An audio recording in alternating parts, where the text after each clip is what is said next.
ધંધુકા તાલુકાના પડાણા ગામની સીમમાં અતિવૃષ્ટિના કારણે કપાસનો પાક નિષ્ફળ।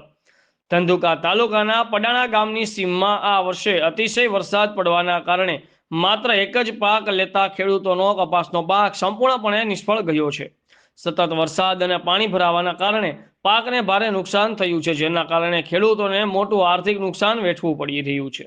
આથી સરકારને વિનંતી કરવામાં આવે તાત્કાલિક સર્વે કરાવી પાકના નુકસાનનું યોગ્ય મૂલ્યાંકન કરવામાં આવે અને અસરગ્રસ્ત ખેડૂતોને નિયમો મુજબ યોગ્ય વળતર તથા સહાય આપવામાં આવે।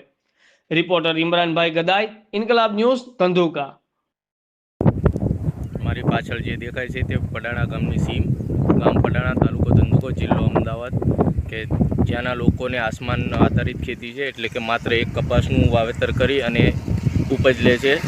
હજારો વીઘામાં 2 વખત બિયારણ વાવ્યા છતાં પણ આવી રીતના પાણી ભરાઈ જતાં ભારે નુકસાન।